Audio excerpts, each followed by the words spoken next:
thank God we did, because wow, did that hurt the bottom line of the business. Sales of those products tanked when we put the money back guarantee up there. Completely counterintuitive.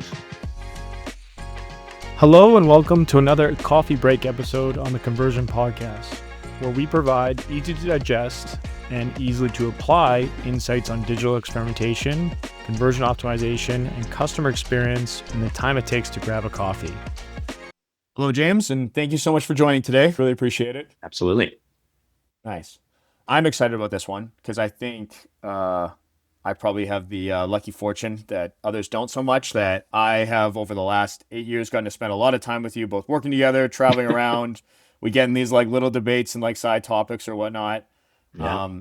I think you are like in terms of people I know, this like massive amount of experience working across a ton of brands, but particularly in not just using experimentation and testing around like optimization, which is obviously we know is like super important, but actually using it to think about how do we use this as this really, really powerful tool for the business to unlock the ability of like, it's all about making decisions. How do we do that? And so I think to tee this up a little bit, I think you have this great mantra or mindset that you've talked about before about different types or approaches to experimentation. There's the idea of pragmatic versus purist.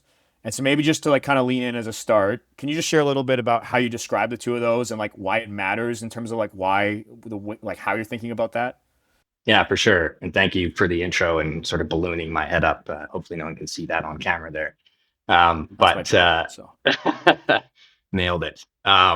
No, I think in terms of the pragmatic and the purist approach, you're right. Being in the industry for 10 years now, and like you spoke about all the experience there, you have a tendency to get in your echo chamber in experimentation and CRO, and everybody starts talking about the minutia and the detail. That's really the purist approach when you're in this industry, of everybody being so hyper fixated on what's a valid experiment design and what is a pure A/B test and what's truly statistically significant and how did you have bias sampling, or basically all these little ways to nitpick and who's right and who's wrong, right? When in reality, the pragmatic approach is really, we're doing this most of the time to answer a business question. We need some data on something. We're trying to make a decision. A business is trying to move in a direction, invest some resources in something, get more out of its investments. And we're just trying to collect data or validate potential paths we could take or decisions we could make as a result. The pragmatic approach is really focusing more on the why that we're doing experimentation and less so about the how. And I feel like we have a tendency to really lose sight of the why and get way too deep in the how. And we're over here fighting and the business is just over here waiting for a decision. Right. So I think the pragmatic approach is really, we're here to help the business collect data and make decisions, and how fast they make decisions, how much data they need is all up to the business, right? It's up to the stakeholder that's using this strategy, this vehicle of measurement and validation to make those decisions. It doesn't have to be the purist approach. We're not the old adage that we're not saving lives, right? This isn't healthcare testing, which is where all of this came to be.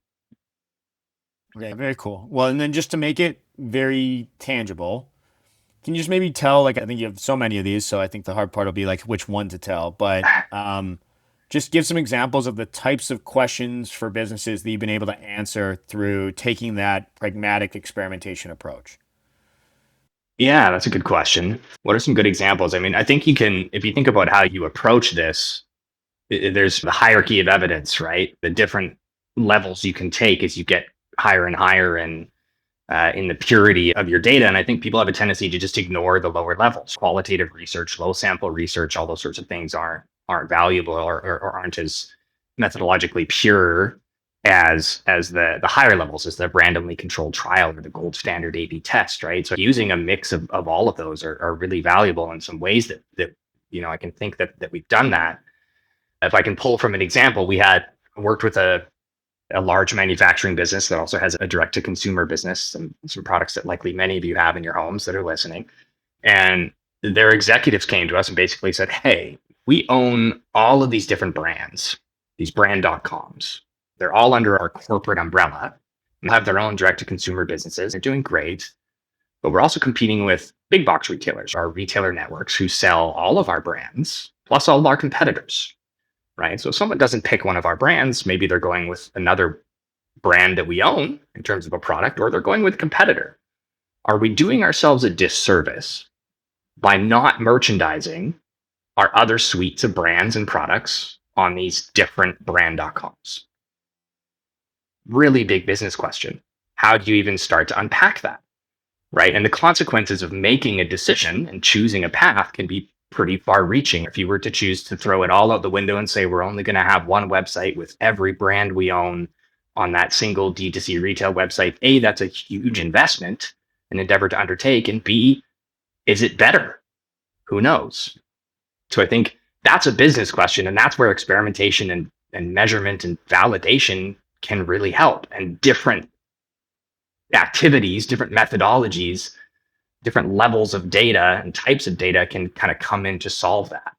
So, we went with existing world case study. Let's go out and look at what other brands and companies are out there in the same position right now that exist. And we saw Gap as an example. The Gap has Gap.com, but they've also got Banana Republic, and I won't pretend to know all the other brands that the Gap has, but all side up, across their top bar there, their what we call super navigation, right? They've got that, but they still have their own brand.com. We saw Logitech was doing things like that. So we've already got an example of something that we can test, that we can go out there and behaviorally, we can put it on a website and we can see what the consequences are for that, right? So we already have an existing experience. It's one pathway. That's how we did this. We went out and A/B tested it and saw, did people notice it? Did they click on it? Did they shop when they did click on it to other brands? Did it cannibalize revenue? Was it additive revenue? These are all things we can measure to a great degree of confidence and clarity. The numerical consequences and the behavioral consequences with their customers of making that decision. But there's a whole other world of, is this even something users and customers know about, care about? Do they want it? If so, how? These aren't really behavioral questions. You can't jump right to a solution and A/B test your way out of this. These are research questions. These are usability test questions. These are contextual interview questions. There's a bunch of other qualitative research and data collection methodologies that we should use to go start to get an understanding of this. And to keep this brief and not bore everybody, long story short, we combined all of these things. We did all of these activities, right? We were able to test it and see what happens when we put different instances of other brand.coms on the websites.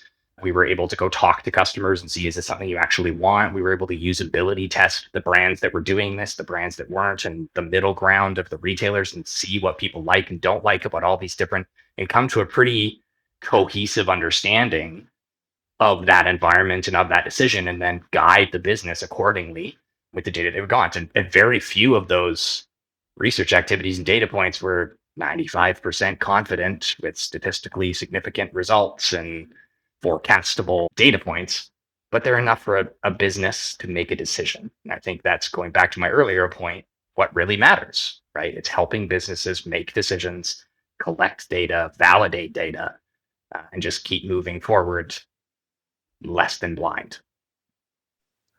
I don't think it's a boring example at all. I think it's a fascinating one. I feel like this is like what gets really exciting about working in this field is you can get a signal that helps make a decision rather than like we know. And I think even doing a lot of testing, it's very humbling, right? That a lot of our ideas we think will work maybe do not work as well in reality or in a certain context as we would have hoped. And there's sort of that feeling of, at least if we're confident moving in a direction rather just statistically confident, like that can be like super, super powerful and like driving forward and actually getting impact.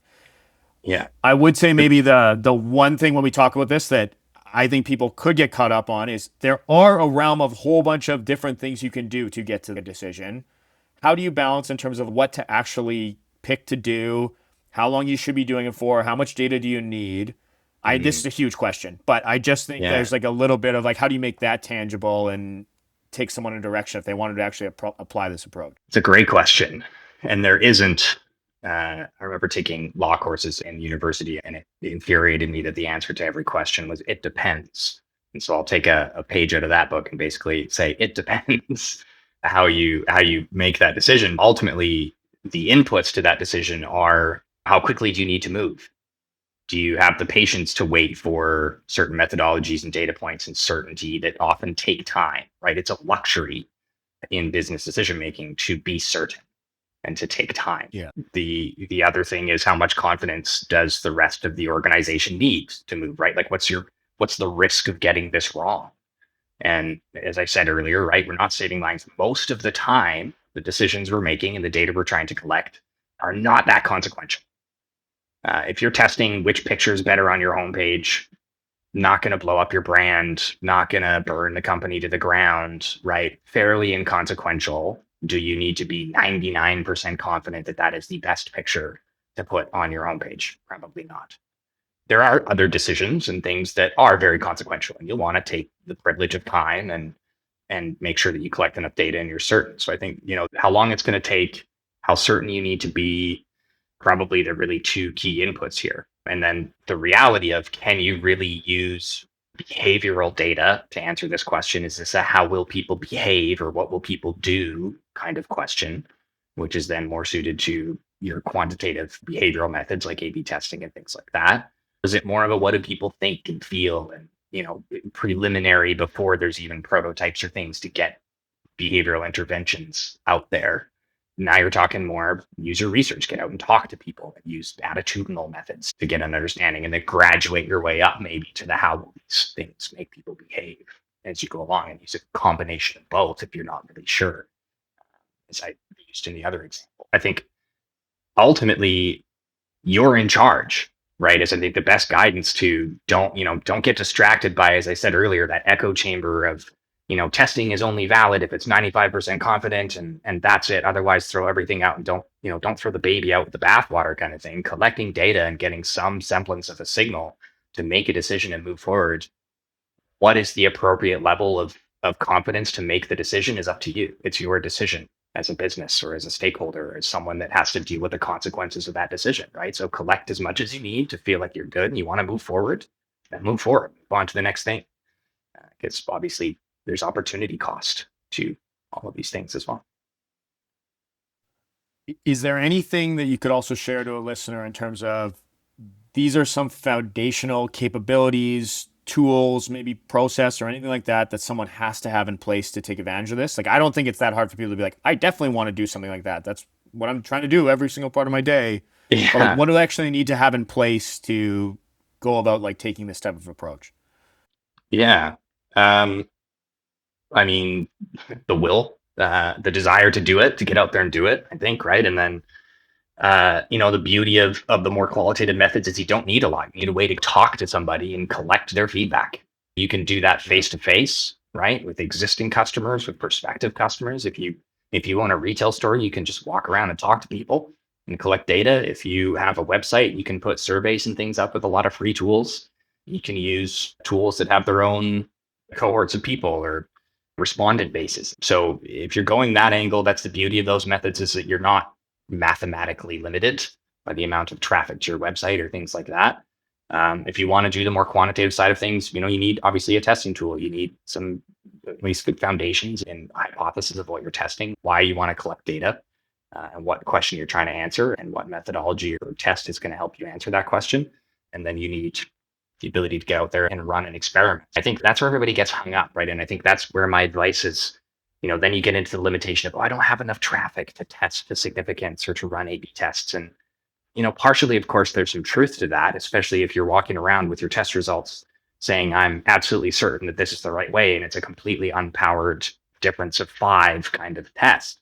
If that was enough information for you to make a decision, great, right? Mission accomplished. You collected some data, you put something in the world, you're using some semblance of a data-driven decision-making methodology, and you're collecting some information. So don't get downtrodden and in not being perfect at it from the get-go. None of us are. Just anything we do.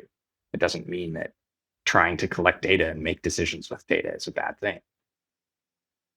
Yeah, it's an amazing message to champion.